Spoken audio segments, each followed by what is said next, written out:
Taigi, keliaujam toliau. Praėjusį kartą mes išgirdome, kad mūsų Dievas yra ne tik mūsų tėtis, tėvelis, tėvas, tėveliukas, kaip tik norite, pats geriausias tėvelis pasaulyje, tokio, kokio galbūt realybėje šiame pasaulyje ir neegzistuoja, bet taip pat jis yra teisingas teisėjas. Mes tą matėme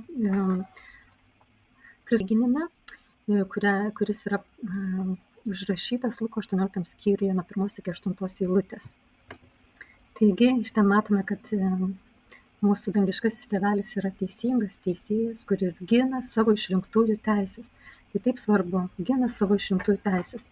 Vėliau mes žiūrėsime, kas yra tie jo išrinktieji ir bandysime suprasti apskritai, kaip veikia dangiškoji karalystė. Jeigu yra karalystė, tai turbūt yra ir jos veikimo principai, ar ne, kaip ir žemėje, karalystė visada turi savo kažkokias tai funkcijas joje, tame tarpe visada būna teismai ir teisėjai. Ir jeigu skaitome šventą raštą, vėliau mes truputį per tai keliausime, matysime, kad labai dažnai šventame rašte yra cituojami teisėjai, minimi teisėjai ir kokią svarbią rolę jiems buvo suteikęs viešpats. Teisėjai buvo tie, kurie turėjo teisę įvairiausius klausimus spręsti karalystėje.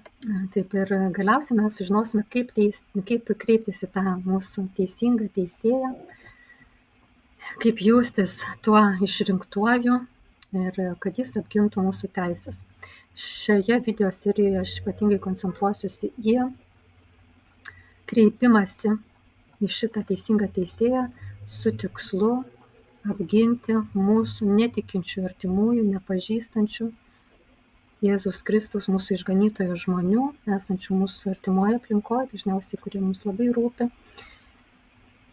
teisės, kaip kreiptis, kad mūsų kreipimasis būtų išgirtas, priimtas, priimtinas teisingam dangiškam teisėjui ir išklausytas. Na, dar kartelį noriu grįžti prie šito švento rašto skyriaus ir truputį atidžiau jį pažiūrėti. Jeigu pasigilinsime, mes matysime, kad teisėjas buvo tikrai kietas širdis, jis nieko nebijojo, nei Dievo nesidrovėjo, nei žmonių. Tačiau, kas jį privertė išklausyti ir priimti sprendimą našlės, kuri į jį kreipėsi atžvilgiu. Našlė vis eidavo pas jį ir prašydavo: apgink mane nuo skriaudiko. Tai reiškia, kad buvo kažkoks skriaudikas, ar ne, kuris skriaudė našlę. Našlė galbūt su vaikučiais ir kuri pati negali savęs apsiginti, ar ne, nėra vyro. Nėra vyro, kuris ją apgintų, nėra suaugusių sūnų, kurie ją apgintų. Jinai viena. Ir yra skriaudikas, kuris ją nuolat skriaudžia. Mes nežinom, ką tiksliai jisai darė. Gal jis ją gąsdino, gal norėjo iš jos kažką atimti, ar panašiai.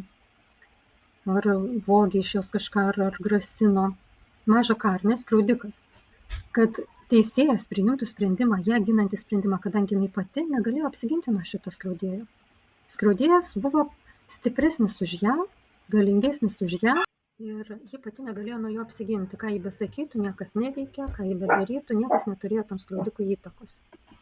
Ir tam, kad skriaudikas nustotų ją skriausti, jai buvo būtina gauti miesto autoriteto sprendimą draudžiantį ją skriausti. Jinai galėjo ką nors sakyti tam skriaudikui: baik, nustok, čia neteisinga, tu darai negerus dalykus, tai niekaip neveikia. Jai reikėjo gauti autoritetą toje visuomenėje turinčio žmogaus, valdžią turinčio žmogaus, arba institucijos sprendimą, kuris yra privalomas vykdyti visiems tos bendruomenės gyventojams. Taip veikia ir dabartiniai teismai, ar ne? Ir mes matome, kad jie eidavo pas teisėją ir prašydavo: apgink mane nuo skriaudiko. Taigi šitas neteisingas teisėjas, jis ilgai gynėsi, jis nenorėjo to daryti kažkodėl, dėl to, kad jis buvo neteisingas, ar ne, jis buvo kažkoks tai išpuikęs, nenorėjo užsiimti ginti našlę, turėjo visą laiką kažkokių tai svarbesnių rūpesčių, svarbesnių bylų, svarbesnių klientų. Bet vis dėlto, kai šita našlė tokia įkyri, imsiu ir apginsiu jos teisės. Tai dabar labai svarbu, aš noriu pabrėžti, kad tas skriaudikas turėjo galimybę skriausti našlę iki tol, kol teisėjas nepriėmė sprendimo ją apginti ir uždrausti tam skriaudikui daryti skriaudą. Galbūt net tam sprendime jisai įrašė, kad dabar skriaudikas ne tik nebegali jos skriausti tos našlės, bet ir turi atlyginti visą jai padarytą žalą. Ar ne? Kol teisėjas nebuvo priėmęs sprendimo, tol skriaudikas galėjo našlę skriausti. Ir dėl to jinai visi ėjo pas teisėją. Ir kai tik teisėjas priėmė tokį sprendimą, skriaudikas neteko galimybės jos skriausti. Taigi ir toliau Kristus suveda palyginimą su mūsų dangiškuoju tėvu, su dangiškuoju mūsų tėveliu, kuris vadinasi taip pat yra teisėjas, tik jis yra teisingas teisėjas. Jis nėra teisėjas, kuris kaip čia suktas ar ne, arba nesąžiningas. Jis yra teisingas teisėjas. Yra labai aiškiai Kristaus pasakyta, kad Dievas tikrai apgins savo išrinktųjų, kurie jo šaukiasi per dienas ir naktis, teisės. Teisės apgins savo išrinktųjų. Taigi kokios tos mūsų teisės? Ir kaip tada mums gauti tą Dievo sprendimą draudžiantį skriaudikams mus skriausti? tą mes ir išsiaiškinsime ir aiškinsimės šių video serijų metu. Gerai, paskutinis dalykas, į kurį noriu šiandien pažvelgti, yra tokia Evangelijos pagal Joną eilutė, kurią jūs tikriausiai visus gerai žinote, kuri ne vieną besimeldžiantį už arba trokštantį savo netikinčiųjų artimųjų išgelbėjimo gąsdina. Yra ši Jono 6:44 eilutė. Jis sako: niekas negali ateiti pas mane, Jėzus Kristus taip sako, ar ne, jei mane pasiuntęs tėvas jo nepatraukia. Kaip dabar čia suprasti, ar ne? Na, šventas raštas yra tiesa ir jeigu Kristus tai pasakė, tai turbūt mes nei vienas neišdrįsime su tuo ginčytis ar dėrėtis. Todėl, ką aš noriu pasakyti, per šias video serijas aš pagrįsiu, kaip mes galime apginti mūsų artimuosius nuo to skriaudėjo, apie kurį mes kalbėjome prieš tai. Skriaudėjo, ar ne, kuris skriaudžia, jis skriaudžia ir per kuriuos galbūt per tą skriaudėją, per daugelį skriaudėjų mūsų artimieji tiesiog negali išgirsti, negali pamatyti Evangelijos tiesos, gerosios naujienos. Jie yra taip apsupti skriaudėjų, kad jų protai yra užtamsinti, jiems yra pridėta suklupimo akmenų, jiems užmautas maišas ant galvos, jie yra suklupdyti, parklupdyti, puola nuolatos į spąstus. Skriaudėjai, įvairiausi skriaudėjai veikia jų gyvenimuose nuolatos ir neleidžia jiems atsikvėpti ir neleidžia jiems pažiūrėti, kažkaip atverti akių ir išgirsti tos tiesos. Bet taip, tiesa yra tokia, kad mes, kurie įtikėjome, mes visi išgirdome šį kvietimą iš mūsų dangiškojo tėvo.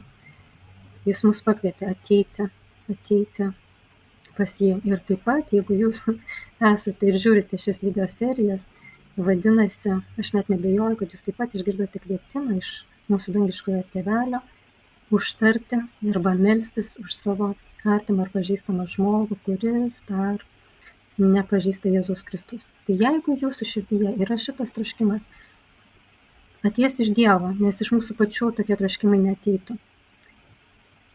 Jūsų širdyje yra Dievo įdėtas troškimas melstis už šį artimąjį. Ir tai mes galime užskaityti, kaip Dievo troškimą patraukti tą mūsų artimą žmogų prie Kristaus. Mūsų šis troškimas ir mūsų pasiryžimas eiti užtarti mūsų artimuosius pas mūsų dangiškai tėvelį ir dangiškai teisėją yra mūsų bendradarbiavimas su šventąja dvasia. Mes tampam partneriai su šventąja dvasia, kadangi šventoji dvasia mus skatina. Dievas tėvas pats mus skatina užtarti ir ieškoti būdą išgelbėti mūsų artimuosius. Pati mūsų malda negali išgelbėti, ar ne, kito žmogaus, kadangi kitas žmogus pats savo laisvą valią turi ateiti pas viešpatį ir jį priimti. Tačiau mūsų maldos gali išvalyti jiems kelią nuo įvairiausių pinklių ir aplinkybių, kurias jiems sukelia tas skriaudėjas, kaip praeitam Biblijos rašto vietoje buvo įvardintas skriaudėjas. Yra skriaudėjas, kuris visaip bando jos kuo toliau nuvesti į šalį nuo tiesos pažinimo. Ir mes, užtardami savo artimuosius pas mūsų dangišką teisėją, galime gauti jo sprendimą, draudžiantį skriaudėjui daryti jo neteisingus darbus. Tai štai, toks yra šių pamokėlių tikslas. Mes savo užtarimo malda išvalysime jiems kelią ir jiems bus lengviau išgirsti tą gerąją naujieną ir į ją atsakyti teigiamai, su džiaugsmu priimant Jėzaus Kristus mums dovanojama išgelbėjimo dovaną. Taigi, ir jeigu mes gausime, ir kai mes gausime aukščiausiojo dangiškojo teismo sprendimą draudžiantį skriaudėjams artintis prie mūsų artimųjų ir juos visaip klastingai vilioti ir nukreipti nuo Dievo pažinimo, tai kai aukščiausiasis teismas, kai Dievo teismas priima tokį sprendimą, reikia suprasti, kad tas skriaudėjas, jis nieko nebegali padaryti ir viską, ką jisai dar, jeigu bandys daryti, tai jau bus prieš dangiškojo teismo sprendimą ir jis turės atsakyti tenai.